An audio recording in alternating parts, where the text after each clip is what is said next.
नमस्कार बच्चों, हम लोग पढ़ रहे हैं संस्कृत साहित्य का इतिहास। और संस्कृत साहित्य के इतिहास में आज हम लोग देखेंगे महाभारत महाकाव्य का परिचय। महर्षि कृष्ण द्वैपायन वेद व्यास के द्वारा रचा गया महाभारत महाकाव्य का सामान्य परिचय आज हम लोग पढ़ेंगे। और महाभारत जो है वो एक तरीके से ऐतिहासिक काव्य है। इतिहास उसमें भारत का है, जातीय इतिहास भारत का है, चंद्रवंश का इतिहास भारत का है, और इतिहास के प्रकारांतर से ये भारत की संस्कृति, भारत की राजनीति, भारत का इतिहास, भारत का धर्म, भारत का अध्यात्म, भारत का जीवन दर्शन, सब कुछ वहाँ पर है। इसलिए ये महाभारत महाकाव्य जो है, जिसको हम कल बात कर रहे थे जब रामायण की बात कर रहे थे तब कि ये उपजीव्य काव्य है, ये वीर काव्य है, और ये जो है वो महाकाव्य है। तो क्योंकि महाभारत में सब कुछ है, इसलिए ये कहा गया है कि धर्मे च अर्थे च कामे च मोक्षे च भरतर्षभ यद इह अस्ति तदन्यत्र यद न इह अस्ति न तत्क्वचित्।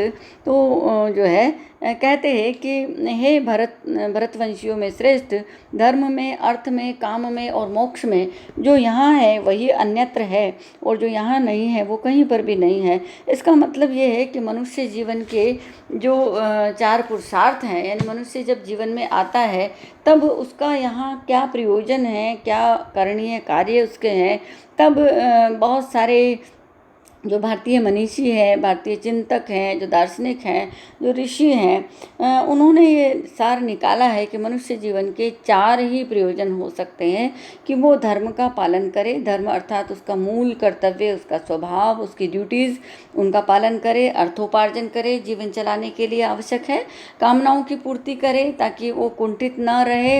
इच्छाएँ जो जन्म लेती है मानव मन में, या तो उनको अपने ज्ञान से शांत कर दे अथवा उनको संयमित तरीके से पूर्ण करे, और फिर जो है निष्प्रह रह करके और वीतराग रह करके और जीवन को छोड़े, तो वो स्थिति मोक्ष की कहलाती है। ये चार ही प्रयोजन हैं, और इन चारों संदर्भों में जो महाभारत में है वही संसार में है, और जो महाभारत में नहीं है वो संसार में भी नहीं है। तो हम इस बात से अनुमान लगा सकते हैं कि महाभारत विश्व का पर्याय है, महाभारत जीवन का पर्याय है, महाभारत दुनिया का पर्याय है, महाभारत जीवन के जितने भी पुरुषार्थ हैं उनका पर्याय है, और सब कुछ है महाभारत में। जो महाभारत में नहीं है वो कहीं भी नहीं है। इसका मतलब ये है कि हम लोग जब महाकाव्य की परिभाषा देते हैं तब हम कहते हैं कि जीवन के सारे पक्ष महाकाव्य में आने चाहिए। तो महाकाव्यों में महाभारत जो है वो महाकाव्यों में भी महाकाव्य है, इसलिए उसमें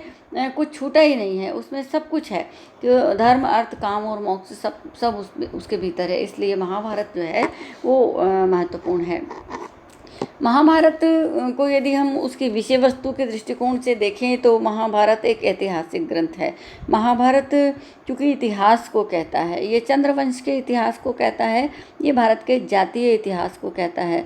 और ये इतिहास मतलब इतिहास, इसका मतलब ऐसा निश्चित तौर पर था, यानी कि जो प्रामाणिक घटनाएं हैं, जो प्रामाणिक जो किसी देश में होने वाली जो जिसे कहें कि क्रमिक जो राजाओं आदि का इतिहास है वो इतिहास कहलाता है।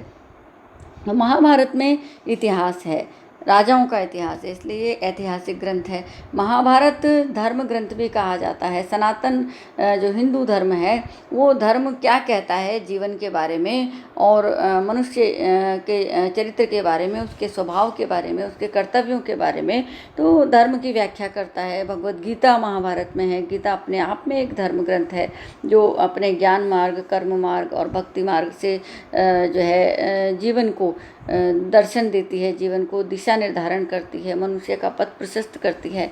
तो महाभारत जो है धर्म ग्रंथ भी है। महाभारत चूँकि जब वो इतिहास की व्याख्या करता है, जब राजाओं के इतिहास की व्याख्या करता है, जो समाज की व्याख्या करता है, तो उसमें संस्कृति प्रतिबिंबित होती है। तो भारतीय संस्कृति किस प्रकार की है, भारतीय सांस्कृतिक मूल्य किस प्रकार के हैं, रीति रिवाज, परंपराएं, जीवन दर्शन, ये सब जो है वो संस्कृति के जो अंश है वो सांस्कृतिक ग्रंथ भी है, क्योंकि वो संस्कृति की व्याख्या करते हैं।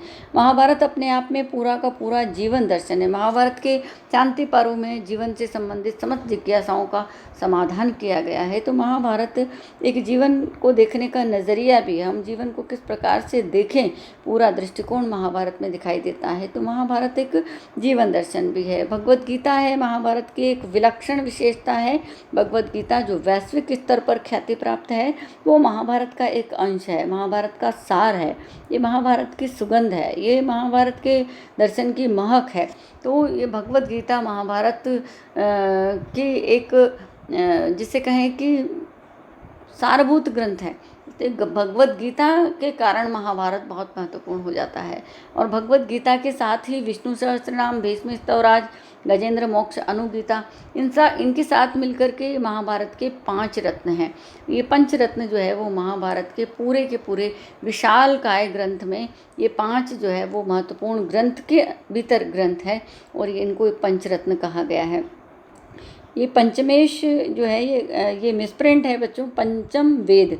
महाभारत जो है ये पंचम वेद है और चूँकि वेद जो है वो ज्ञान के प्रतीक है, चारों वेदों में ज्ञान है और उसके बाद महाभारत में पूरा ज्ञान है, इसलिए उसको पंचम वेद कहा गया है।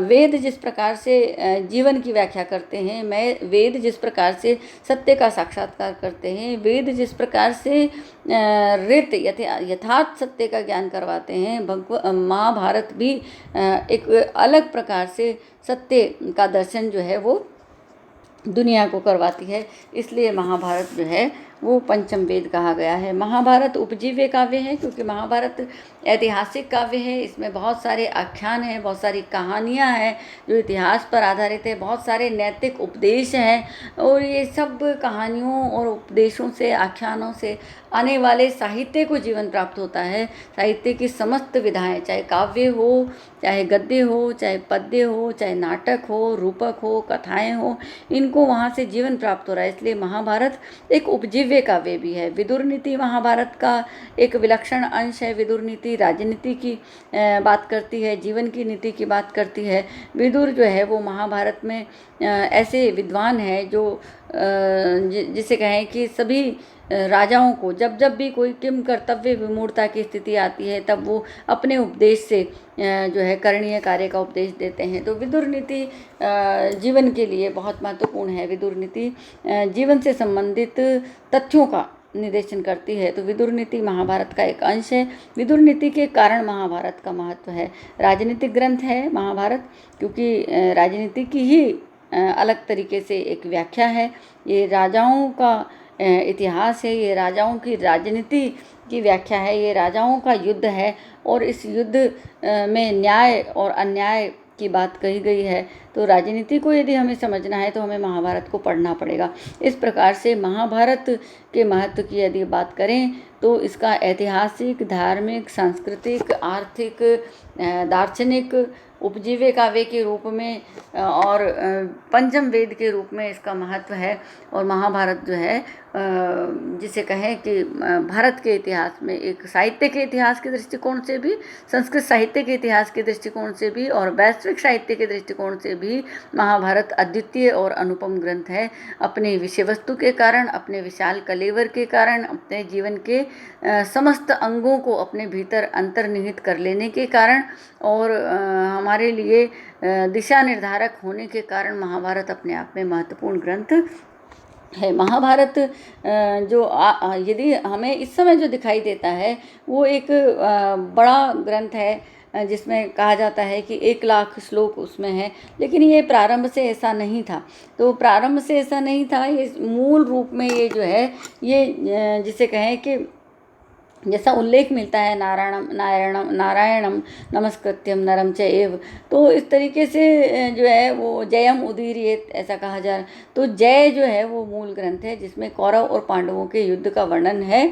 और जब जय को जब सुनाया गया, कहा गया, बताया गया दूसरी जगह पर, तब उसमें बहुत सारे नैतिक आख्यान जुड़ गए हैं, नैतिक कथाएं जुड़ गई है, उपदेशात्मक कथाएं जुड़ गई है और इससे जुड़ करके और इसका कलेवर जो है वो और ज़्यादा बढ़ गया है। और भारत ऐसा कहा जाता है कि रामायण के बराबर ग्रंथ है, अर्थात 24,000 श्लोकों वाला।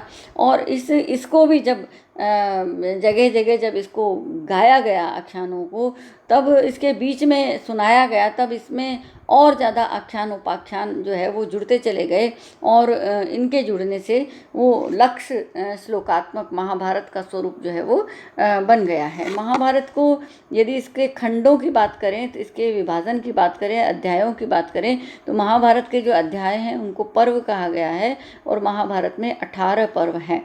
इन पर्वों के नाम जो है वो इस प्रकार से है: आदि पर्व, सभा पर्व, वन पर्व, विराट पर्व, उद्योग पर्व, भीष्म पर्व, द्रोण पर्व, कर्ण पर्व, शल्य पर्व, सौप्तिक पर्व, स्त्री पर्व, शांति पर्व, अनुशासन पर्व, अश्वमेध पर्व, आश्रम वार्षिक पर्व, मौसल पर्व, महाप्रस्थानिक पर्व, स्वर्गारोहण पर्व। इस प्रकार से ये 18 पर्व हैं।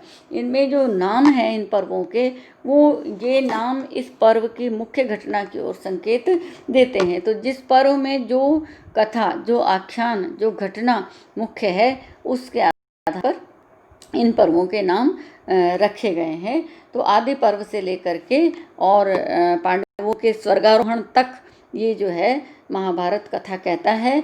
और महाभारत जो है वो अपने आप में पूरा का पूरा इतिहास कहता है। इन 18 जो पर्व हैं, इसमें जो मूल आख्यान है उसके अलावा बहुत सारे उपाख्यान हैं। मूल आख्यान कौरव पांडवों से संबंधित है और इससे संबंधित जो उपाख्यान है, तो इसका मतलब कहानी में कहानी है, आख्यान में आख्यान है। यानी बड़ी कहानी को कहते हुए छोटी कहानियाँ बीच में है, वो भी राजाओं से संबंधित है, इसलिए वो आख्यान है। वो कथाएँ काल्पनिक नहीं है, वो उनके ऐतिहासिक प्रमाण है, राजाओं के आख्यान बीच में जुड़े हुए हैं। तो शकुंतल उपाख्यान है, ये उप आख्यान है, मतलब आख्यान मूल है कौरव पांडवों का और इसके बीच में बहुत सारे उपाख्यान हैं। तो शकुंतल उपाख्यान है, मत्स्य उपाख्यान, रामो उपाख्यान, शिवी उपाख्यान, सावित्री उपाख्यान, नलोपाख्यान, ये सब कथाएं हम लोग अलग अलग ग्रंथों में पढ़ते हैं। शकुंतला की कहानी पढ़ते हैं, हम मत्स्य कहानी पढ़ते हैं, राम की कहानी पढ़ते हैं, शिवी की कहानी पढ़ते हैं, सावित्री की कहानी पढ़ते हैं, नल की कहानी पढ़ते हैं। ये ऐतिहासिक जो कथाएं हैं, ये ऐतिहासिक कथाएं जो है महाभारत का अंश है और ये महाभारत से फिर इन अंशों को लेकर के और बड़े बड़े ग्रंथों की रचना की जा रही है आज तक। तो ये महाभारत के उपाख्यान उपजीव्य काव्य के रूप में आने वाला जो हमारी साहित्यिक यात्रा है, इसके लिए जीवन स्रोत बने हैं, जीवन आधार बने हैं। इसलिए ये उपाख्यान भी महाभारत में बहुत महत्वपूर्ण है। और महाभारत के खिल पर्वों में, परिशिष्ट पर्वों में हरिवंश पर्व है, विष्णु पर्व है और भविष्य पर्व है। हरिवंश पर्व अपने आप में इसका परिशिष्ट पर्व है, यद्यपि ये पुराण भी है। और पुराण भी बच्चों एक तरीके से इतिहास होता है। और क्योंकि पुराण, पुरा भवमिति पुराणम, पहले जो हुआ है उसकी जो कथा कहता है वो पुराण है। हाँ, 18 पुराण की बात हम करते हैं, जिसमें 6 पुराण जो है विष्णु, शिव और ब्रह्मा से संबंधित है। तो हरिवंश पुराण जो है वो जो है महाभारत का खिल पर्व होते हुए भी ये कहा जाता है कि ये इतना बड़ा है कि जो है इलियड और ओडिसी जो महाकाव्य हैं उनसे भी ज़्यादा इसमें जो है वो श्लोक है। तो इसके विशाल होने का अनुमान हम इससे लगा सकते हैं। विष्णु पर्व है, जिसमें कृष्ण के जीवन चरित्र, विष्णु के जीवन चरित्र के बारे में बात की गई है। भविष्य पर्व है, तो भविष्य पर्व जो है इसमें भविष्य की आने वाली जो घटनाएं हैं उनके बारे में संकेत है और प्रारंभिक अध्याय के नाम पर इसका पर्व का नाम भविष्य पर्व रखा गया है। तो ये हमने महाभारत के जो जिसे कहें कि जो अंश है उनको केवल बिंदुओं को देखा है, महाभारत की कथा को बहुत विस्तार से हमने नहीं देखा है। मूल कथा कौरव और पांडवों के युद्ध की कथा है और कौरव पांडवों के जन्म से पहले ये इतिहास जहाँ से शुरू हो रहा है वहाँ से ये आदि पर्व से प्रारंभ होता है और वहाँ से आगे आकर के और ये कौरव पांडवों के युद्ध के साथ समाप्त होता है। युद्ध में पांडवों की विजय होती है, धर्म की विजय होती है, न्याय की विजय होती है, सत्य की विजय होती है और असत्य की पराजय होती है। तो ये हमारे समाज के लिए एक तरीके से उपदेश है कि असत्य पर सत्य की सदैव विजय होती है, चाहे उसमें संघर्ष होते हैं। बहुत महाभारत का युद्ध जैसे युद्ध लड़ना पड़ता है, लेकिन जो है धर्म की जीत होती है। तो इस प्रकार से महाभारत में कौरव पांडवों का युद्ध है। कौरव पांडव जो चंद्रवंशी राजा थे उनका इतिहास है, ये भारत का इतिहास है। ये भारत का जातीय इतिहास है, ये भारत का सांस्कृतिक और धार्मिक इतिहास है, ये भारत के साहित्यिक इतिहास भी है। ये साहित्य की यात्रा में महाभारत का एक बहुत बड़ा योगदान है। और इस तरीके से महाभारत में बहुत सारी बातें आप लोग जानते हैं। महाभारत की मूल कथा वस्तु को जानते हैं कि कौरवों को जानते हैं, आप पांडवों को जानते हैं, आप धृतराष्ट्र को जानते हैं, आप पांडु को जानते हैं, आप भीष्म को जानते हैं, कर्ण को जानते हैं, कुंती को जानते हैं, आप द्रौपदी को जानते हैं, आप गांधारी के बारे में आप जानकारी रखते हैं। गांधारी के जो भ्राता है, जो उनके अन्याय का बदला लेने के लिए, प्रतिशोध लेने के लिए वहाँ पर है, शकुनी के बारे में जानते हैं, जो इस पूरे षड्यंत्र के कर्णधार हैं। आप द्रोणाचार्य के बारे में जानते हैं, जो गुरु हैं कौरव पांडवों के, और गुरु के रूप में उनकी जो महत्व है वो आप जानते हैं। कर्ण जो कुंती के छठे पुत्र हैं, वस्तुतः पहले पुत्र हैं, उनकी कथा एक महत्वपूर्ण व्यथा कथा उनकी है, जो अपने आप में महान है। लेकिन उनको अपने पहचान के लिए जिसे कहें कि संघर्ष, उन्होंने स्वयं संघर्ष नहीं किया, लेकिन उनकी पहचान को लेकर के एक बड़ा विवाद है। और वो हमेशा सत्य के मार्ग पर चले हैं, और सत्य के मार्ग पर चलते चलते वो जन मंगलार्थ उन्होंने अपना जीवन समर्पित कर दिया है। तो ये एक तरीके से कर्ण की कथा भी है, एक दुर्योधन की कथा भी है, ये एक धृतराष्ट्र की कथा भी है, जो उनके मोह की कथा है, उनकी सत्ता लिप्सा की कथा है। एक गांधारी की कथा है, जो गांधारी जिन्होंने अपनी आँखों पर आँखें होते हुए भी पट्टी बांध ली है। तो ये गांधारी की निष्ठा की कथा है, ये गांधारी के जैसे कहें कि पुत्रों से संबंधित जो उसकी व्यथा है उसकी कथा है। ये कुंती जो है उनकी कथा है। और ये द्रौपदी की कथा है अपने आप में, कि द्रौपदी जिसे 5 पतियों का वरण करना पड़ा, और द्रौपदी जो जिसे कहे जिनकी मर्यादा भंग हुई, और द्रौपदी के प्रतिशोध की भी अपने आप में ये एक कहानी है। तो इसमें कहानी में बहुत सारी कहानियाँ हैं। भीष्म के साथ घटोत्कच जुड़े हुए हैं, उनके साथ हिडिंबा जुड़ी हुई है, उनके साथ उनके पौत्र जो है वो जुड़े हुए हैं। और इसके भीतर जो है वो द्रौपदी के पिता द्रुपद की अपने आप में एक कहानी है, जो द्रोणाचार्य से संबंधित है, जो अपने प्रतिशोध के लिए जो है वो पुत्र की उत्पत्ति जो है उनकी होती है, और वो पुत्र द्रोणाचार्य से उनका प्रतिशोध लेते हैं। तो इस तरीके से ये कहानियों में बहुत सारी कहानी है, बहुत सारी मनोवैज्ञानिक कहानियाँ हैं, बहुत सारी मोह की कहानियाँ हैं, बहुत सारे उलझने हैं इसमें। तो प्रत्येक पात्र की अपने आप में एक अलग दुनिया है, उसकी अलग एक कहानी है। विदुर की अपनी कथा है कि विदुर जो है वो दासी के पुत्र हैं, और इस तरीके से जो रानी के पुत्र होने चाहिए थे, लेकिन उनके भयभीत होने के कारण वो दासी के समक्ष आ जाने से वो उनके पुत्र हैं। वो भ्राता होते हुए भी वो जो है उनका स्थान अलग है। वो उनकी अपनी व्यथा है, क्योंकि वो धर्म के मार्ग पर चलना चाहते हैं, वो धर्म का उपदेश देते हैं, वो अन्याय को देख नहीं सकते, लेकिन वो फिर भी साहस करके, संघर्ष करके हमेशा सत्य का साथ देते हैं। भीष्म की कथा है अपने आप में। हम लोग जानते हैं कि भीष्म ने प्रतिज्ञा की थी कि वो जो है विवाह नहीं करेंगे, और सत्यवती की कथा है, उसकी जो सत्ता जो पुत्र को मिले उसकी कथा है। ये जो है शांतनु की कथा है, जिसने ये गंगा की कथा है। शांतनु जो है गंगा के जो पुत्र हुए हैं, और जो वसु हैं वो उन्होंने जो प्रवाहित किए हैं, उनकी अपनी एक श्राप से मुक्ति की अपनी एक कथा है वसुओं की। तो ये महाभारत एक बहुत बड़ी कथा है, और इस कथा के भीतर बहुत सारी कथाएं हैं। और महाभारत को आपने जिसे कहें कि दूरदर्शन पे देखा है, इसलिए बहुत सारी जिज्ञासा और रुचि जो आपकी होती है, उससे बहुत सारे विषय वस्तु आपको महाभारत की पता है। लेकिन महाभारत की जो है विशाल कथा के भीतर बहुत सारी अलग अलग व्यक्ति की, अलग अलग पात्र की, अलग अलग ऐतिहासिक चरित्र की अपनी कथाएं हैं। इसमें कृष्ण की कथा है, क्योंकि कृष्ण मुख्य इसमें कर्णधार है, कृष्ण ही दिशा निर्देशक हैं। तो कृष्ण की अपनी कथा है, और कृष्ण की अपनी कथा में भी उनकी वसुदेव की कथा है, देवकी की कथा है, यशोदा की उनकी कथा है, नंद की कथा है, ये राधा और कृष्ण की कथा है, ये रुक्मिणी हरण की कथा है, ये जो अर्जुन का जो विवाह सुभद्रा से हुआ उसकी कथा है। तो कथाओं के भीतर बहुत सारी कथाएं हैं, और लेकिन मुख्य कथा जो है वो कौरव पांडवों के युद्ध की कथा है। ये विजय गाथा है, ये न्याय की जीत अन्याय पर उसकी गाथा है। और इस प्रकार से ये बहुत ही महत्वपूर्ण जो है वो धार्मिक, आध्यात्मिक और सांस्कृतिक ग्रंथ है भारतीय इतिहास का। तो महाभारत की जो है जो विषय वस्तु है, यदि हम जिसे कहें इतिहास के दृष्टिकोण से देखें तो ये बहुत महत्वपूर्ण ग्रंथ है।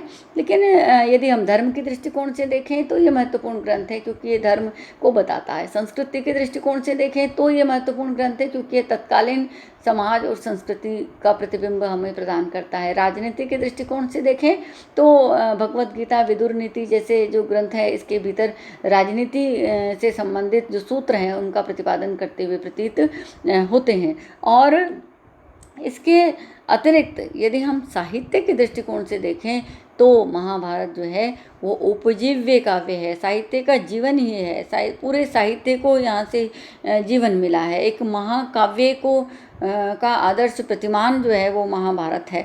तो साहित्य की विधा के रूप में भी, साहित्य की शैली के रूप में भी, भाव के रूप में, विषय वस्तु के रूप में भी जो है वो महाभारत की अपनी एक कथा है।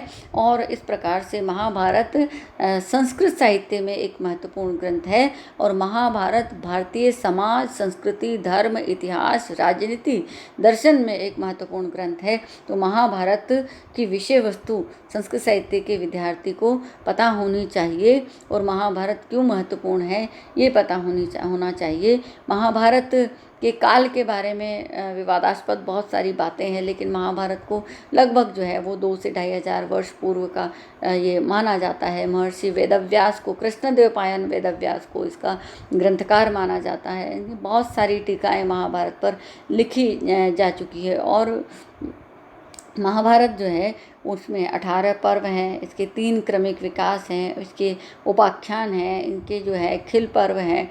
इस प्रकार से जो है महाभारत एक विशाल कलेवर ग्रंथ है। और मूल रूप से जिसे कहें ये वीर काव्य भी है, ये उपजीव्य काव्य भी है, ये ऐतिहासिक काव्य भी है, ये धार्मिक काव्य भी है, ये दार्शनिक काव्य भी है, ये आर्थिक और राजनीतिक काव्य भी है, और ये उपजीव्य काव्य भी है। ये काव्य के रूप में, साहित्य के रूप में वरेण्य है, और ये इतिहास के रूप में भी वरेण्य है, ये धर्म ग्रंथ के रूप में भी वरेण्य है। इस प्रकार से महाभारत जो है वो आप लोगों के कोर्स में निर्धारित किया गया है, क्योंकि हमें महाभारत का ज्ञान होना चाहिए। साहित्य के दृष्टिकोण से करें तो भी होना चाहिए, और भारतीय इतिहास के दृष्टिकोण से करें तब भी होना चाहिए। तो आज के लिए इतना ही, और इसके बाद अगले जो अध्याय होंगे, अगला जो कंटेंट होंगे, उसमें हम प्रारंभ करेंगे महाकाव्य कालिदास के बारे में पढ़ेंगे, और इसके अलावा साहित्य की अन्य विधाओं के इतिहास के बारे में भी पढ़ेंगे। आज के लिए इतना ही, धन्यवाद।